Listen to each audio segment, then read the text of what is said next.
গাড়ি চেপে বেরিয়ে পড়েছিলাম ছোট্ট একটি ট্রিপের উদ্দেশ্যে। ট্রিপটায় বেরিয়েছিলাম আমরা 26শে মার্চ। আর 25 তারিখ দুপুর পর্যন্ত আমি জানতে পারিনি যে আদৌ আমরা কি ট্রিপে যাচ্ছি নাকি যাচ্ছি না। এর কারণ হলো আমার আর আমার বরের মাঝখানে হয়েছিল একটু ঝগড়া, যার কারণে আমি ছিলাম আমার বাড়িতে, ও ছিল ওর বাড়িতে। আর এই সব কিছুর মাঝখানে আমার বোনের জামাই ওরা মিলে প্ল্যান করেছিল ট্রিপে যাওয়ার কথা, আর আমি কিচ্ছুই জানতে পারিনি। তো আগের দিন আমাকে বোন বলে দিয়েছিল, কারণ কিছু তো প্রিপারেশনস থাকে একটা মেয়েদের। তো আমি ট্রিপে যেদিন গিয়েছি ওই দিন সকালবেলা শ্বশুরবাড়িতে গিয়েছি, গিয়ে তারপর দুপুরবেলা একটু প্যাকিং করেছি, করে বিকালবেলা ছিল আমাদের ট্রেন। তো আমার কাছে ড্রেস সেরকম কিছু ছিল না যে প্যাক করব, ড্রেস অনেক কিছু আমার বাড়িতেও ছেড়ে চলে গিয়েছিলাম। তো তুলিকে ডেকেছিলাম যে আমাকে আমার ড্রেস পৌঁছে দে। তো আমরা বাড়ি থেকে বেরিয়ে যখন একটা রেস্টুরেন্টে পৌঁছালাম, তুলি এখানে এসেছিলো আমাকে ড্রেস দিতে।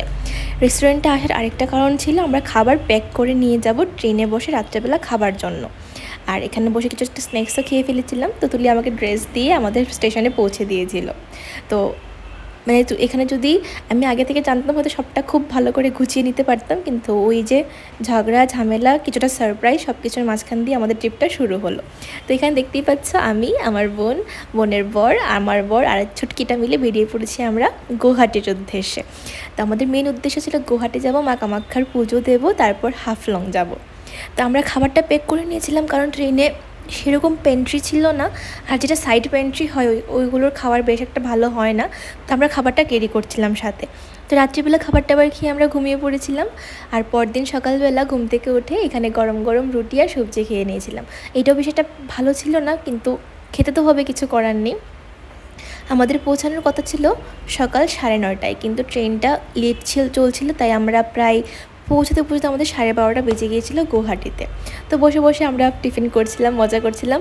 যেটা হয় মানে একসাথে অনেক লোক যদি ট্রেনে আমরা চাপি, খুব ভালোভাবে সময়টা কেটে যায়। আমাদের যে কো প্যাসেঞ্জারগুলো ছিল তারাও খুব মিশুক ছিল। তো আমাদের মানে যাত্রাটা খুবই ভালো হয়েছিল। তারপরে আমরা দেখতে দেখতে পৌঁছে গিয়েছিলাম গৌহাটি স্টেশনে। কোনো ব্লগ করিনি, সোজা চলে এসেছিলাম হোটেলে, যেটা প্রি বুকড ছিল, হোটেল প্রিয়া প্যালেস। ছুটি, তোমার ছুটিটা তো তাল গাছের মতো লাগছে, তোমার তাল গাছের ছুটিটা। তুমি ঘুরতে যাবে না, এখানে শুয়ে থাকবে? কোথায় কোথায় এসেছো তুমি? একটু রেস্ট করে যাবে? আমরা তো হোটেলে চলে এসেছি। হোটেলের নাম কি তুমি জানো? না জানি না। প্রিয়া প্যালেস, হোটেল প্রিয়া প্যালেস। প্রিয়া প্যালেস। এর আগের বারও যখন আমরা গৌহাটি এসেছিলাম আমরা এই হোটেলটাতেই ছিলাম, তো এবারও এখানেই এসেছি। তো হোটেলে পৌঁছে স্নান টান করে ফ্রেশ হয়ে আমরা পৌঁছে গিয়েছিলাম লাঞ্চ করতে। তো লাঞ্চ করতে যে ইন হাউস রেস্টুরেন্ট ওখানেই প্রথম গিয়েছিলাম, কিন্তু গিয়ে শুনি যে আমরা যদি অর্ডার করি লাঞ্চ প্রিপেয়ার হতে হতে অলমোস্ট 1 আওয়ার সময় লেগে যাবে, কারণ এলপিজি একটা সমস্যা এখন পুরো ভারতবর্ষেই চলছে। তো আমাদের খুব খিদে পেয়ে গিয়েছিলো, তাই আমরা বেরিয়ে পড়েছিলাম ওখান থেকে, নিয়ারেস্ট একটা হোটেলে পৌঁছে গিয়েছিলাম খাওয়ার জন্য। আর হোটেলটা আমাদের ঠিক মানে আমাদের যেখানে স্টে করছিলাম ওখানটার নিচেই ছিল। অ্যাকচুয়ালি মানে বাঙালি যেখানে যাক না কেন, যদি দুপুরবেলা একটু ভাত খেতে না পারে ওদের তো ঠিক জমে না। তো আমরাও পৌঁছে গেছিলাম বাঙালি খাবার খেতে। তো এখানে খেয়ে দিয়ে রেস্ট করে আমাদের প্ল্যান ছিল আমরা বেরোবো সাইট সিন করতে। আর গুয়াহাটিতে তো মেইন টেম্পলস ছাড়া তো সেরকম কিছু নেই, like Umananda temple, Balaji temple, এইগুলো। আর আমাদের গুয়াহাটির মেন উদ্দেশ্যই ছিল আসার যে মা কামাখ্যার পুজো দেব। কিন্তু একটা প্রবলেম হয়ে গিয়েছিল, আমার বোন আর বোনের জামাই পড়েছিল ওই দিন ওষুধ, মানে ওদের পরিবারে ওদেরই দূর সম্পর্কে কেউ একটা বাচ্চা হয়েছে, যেই কারণে ওদের কোনো ধরনের মন্দিরে যাওয়ার অ্যালাউ ছিল না। তো আমরা ভেবেছিলাম ওদেরকে ফেলে আমরা অন্য কোথাও যাব না, যেহেতু মা কামাখ্যার পুজো দেওয়ার উদ্দেশ্য ছিল আমি আর আমার বর শুধু ওইখানেই যাব, আর অন্য কোনো মন্দির আমরা স্কিপ করবো, এবার বাকি অন্যান্য জায়গা ঘুরবো। তো আমরা এবারে গুগলে সার্চ করে করে বের করেছি কী আছে দেখার মতো। তো পেয়েছিলাম এই ব্রহ্মপুত্র রিভার ফ্রন্ট ভিউটা। খুব সুন্দর একটা পার্ক, অনেকটা বড় এরিয়া নিয়ে। আমি এর আগে 2বার আসলেও এখানে আগে আসিনি, এটা এবার প্রথমবার আমরা সবাই মিলে এবার প্রথমবারই গিয়েছি। খুব সুন্দর এরিয়া, এখানে মিউজিয়াম, স্টারবাকস, ক্যাফে, রেস্টুরেন্টস, আর খুব সুন্দর সুন্দর ফটো তোলার জায়গা আছে। খুব সুন্দর একটা জায়গা, মানে এখানে গেলে ফটো তুলতে তোমার ইচ্ছেই করবে। তো আমরাও পৌঁছে গিয়েছিলাম ঘুরতে ঘুরতে এই লোকেশনটাতে।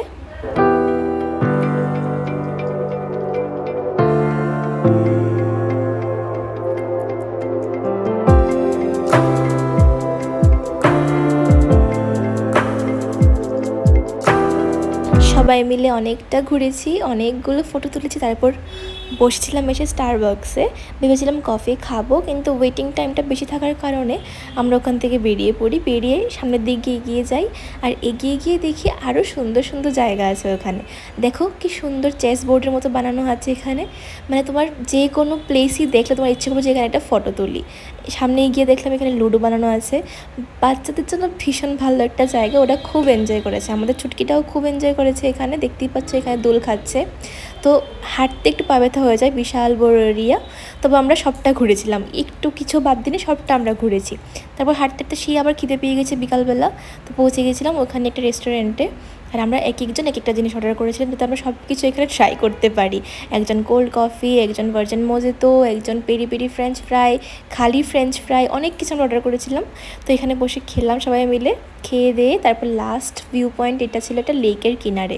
এই জায়গাটাও খুব সুন্দর ছিল, একটা শান্ত নীরব জায়গা, খুব সুন্দর বাতাস চলছিল।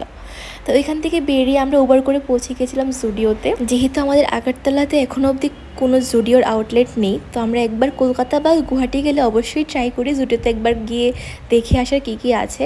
তো এইবারও অনেক আশা নিয়ে আমরা সবাই মিলে গিয়েছিলাম, সবার একটা শপিং করার প্ল্যান ছিল, কিন্তু সেরকম কিছু সামার কালেকশনস পাইনি, হয়তো বা সব স্টক আউট হয়ে গেছে। তো তবু টুকটাক কিছু জিনিস নিয়েছিলাম, নিয়ে পৌঁছে গিয়েছিলাম আমরা হোটেলে। প্ল্যান ছিল তাড়াতাড়ি খাওয়া দাওয়া করে ঘুমিয়ে পড়বো, কারণ পরদিন ভোরবেলা আমি আর আমার বর যাবো কামাখ্যা মন্দিরে পুজো দিতে। প্ল্যান ছিল ভোর 3টায় বেরিয়ে পড়বো মন্দিরের উদ্দেশ্যে, কিন্তু 3টায় ঘুম থেকে উঠেছি ঠিকই, কিন্তু স্নান করে রেডি হয়ে মন্দিরে পৌঁছাতে পৌঁছাতে আমাদের 4:30 বেজে গিয়েছিল। তারপর ওখান থেকে ভোগ নিয়ে লাইনে দাঁড়াতে দাঁড়াতে আমার বেজে গিয়েছিলো অলমোস্ট 4:45। তো ওইখানের অনেক কিছু চেঞ্জ হয়ে গেছে সিস্টেম। তো আমরা ভিআইপি লাইনেই দাঁড়িয়েছিলাম প্রথমে, আর দাঁড়ানোর পর আমরা জানতে পারি 200 জনের মাত্র টিকিট দেওয়া হয় ওইখানে ভিআইপি লাইনে। কিন্তু আমরা যে লাইনে ছিলাম আমরা টিকিট পাওয়ার কথা ছিল, কিন্তু মাঝখানে এরকম হয় যে একজন একজন দাঁড়ানো থাকে, কিন্তু সাইডে ফাইডে ওদের প্রচুর মানুষ রেখে দেয়। তো ওই কারণে লাইনটা হয়তো বা অনেকটা লম্বা হয়ে গিয়েছিল, আর আমরা টিকিট পাইনি। আর জেনারেল লাইনে দাঁড়িয়েছিলাম না, আর যে টাইমে টিকিট দেওয়া বন্ধ হয়েছে ওই টাইমে জেনারেল লাইনে যদি দাঁড়াতাম পুজো দিতেই পারতাম না। তো আমরা আর গর্ভগৃহের জন্য আমরা লাইনে দাঁড়াইনি, উপর থেকেই মায়ের পুজো দিয়েছি, মন্দিরের যা যা ছিল সব কিছু দর্শন করে পুজো দিয়ে আমরা বেরিয়ে পড়েছি। আর এই দিন ভোরবেলা এত বৃষ্টি হচ্ছিল, মানে আমরা ওইখানে যাওয়ার পর থেকে এত বৃষ্টি, মানে যে বৃষ্টিতে মানে তোমার ঘর থেকে বেরোনোই পসিবল না, আর আমরা ওই বৃষ্টিতে দাঁড়িয়েছিলাম ওইখানে ছাতি নিয়ে। তো যাই হোক, পুজো টুজো দিয়ে আমরা পৌঁছে গেছিলাম হোটেলে। হোটেলে পৌঁছে ব্রেকফাস্ট করে নিয়েছিলাম। আর এই দিন রাত্রিবেলা 11টায় ছিল আমাদের হাফলংয়ের ট্রেন। তো আমরা প্ল্যান ছিল ব্রেকফাস্ট করে 12টায় আমরা হোটেল চেক আউট করে ফেলবো। চেক আউট করে আমাদের যে লাগেজগুলো আছে ওইগুলো স্টেশনের ক্লক রুমে রেখে আমরা বেরিয়ে পড়বো সাইট সিনের উদ্দেশ্যে। বাকি সারাটা দিন ঘুরবো, তারপর রাত্রিবেলা আমার বোন আমাদের ট্রিট দেবে বারবিকিউ নেশনে, তারপরে আমরা চলে যাব স্টেশনে। তো সব কিছু মিলিয়ে প্ল্যান মাফিক আমরা ড্রেস পরে ভালোভাবে রেডি হয়ে বেরিয়ে পড়ি।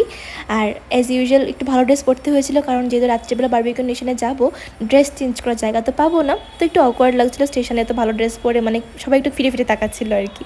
তো তারপর ওইখান থেকে বেরিয়ে পড়েছিলাম আমরা একটা পার্কের উদ্দেশ্যে।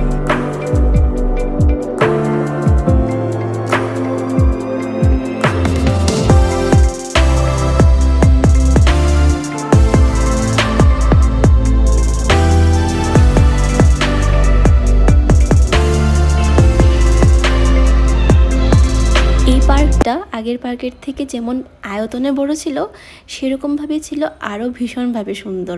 এটা খুঁজে বের করেছিল আমার দাদাভাই আর আমার বর মিলে। এইখানে নাকি একটা কাচের সেতু বানানো আছে। তো এই পার্কটা অলমোস্ট আমার মনে হচ্ছে 2 কিলোমিটার এরিয়া জুড়ে তো হবেই। আর আগের দিন আমাদের সেরকমভাবে ঘুমও হয়নি, গিয়েছি কামাখ্যাতে পুজো দিতে, আগের দিনও ঘুরেছি, তারপর এখানে হাঁটতে এতটা টায়ার্ড ফিল হচ্ছিলো মানে বলে বোঝানো যাবে না। কিন্তু এই যে সেন্টার অফ দ্য অ্যাট্রাকশন তো আসতেই হবে, তো পুরোটা পার্ক আমরা হাঁটতে হাঁটতে এখানে এসে পৌঁছালাম।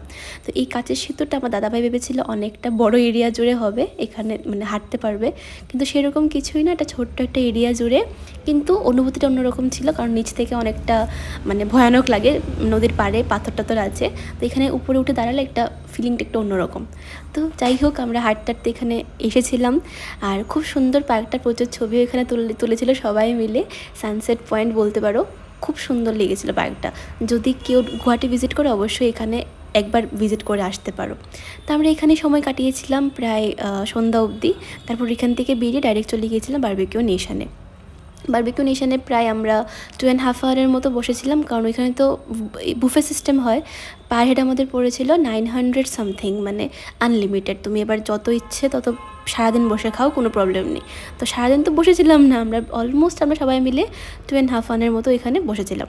তো বসে আমরা স্টার্টার খেয়েছিলাম, কিন্তু স্টার্টার খেয়ে এত পেট ভরে গিয়েছিলো যে আমরা মেন কোর্সে আমি ঠিক এতটুকুই খেতে পেরেছিলাম। প্রচুর অপশানস ছিল, ডেজার্টে তো এত কিছু ছিল, রসগোল্লা, আইসক্রিম, কুলফি, পেস্ট্রিজ, কিন্তু কিছু আমরা খেতে পারিনি। তো এখান থেকে বেরিয়ে চলে এসেছিলাম স্টেশনে, লাগেজ কালেক্ট করে একটু এক্সিকিউটিভ লাউঞ্জ অপেক্ষা করছিলাম ট্রেনের জন্য। তো টাইম হয়েই গেছিলো ট্রেন আসার, তারপর ট্রেনে বসবো, বাস রাত্রিবেলা সফর করে পরের দিন সকালবেলা পৌঁছে যাবো হাফলং। তো নেক্সট ব্লগে শেয়ার করবো হাফলংয়ের এক্সপিরিয়েন্স। তোমাদের যদি এই ব্লগটাতে কিছু ভালো লেগে থাকে, please do like, comment and subscribe to my channel. দেখা হচ্ছে শীঘ্রই নতুন একটি ব্লগে। তোমরা সবাই ভালো থেকো, সকলকে ভালো রেখো। Bye bye.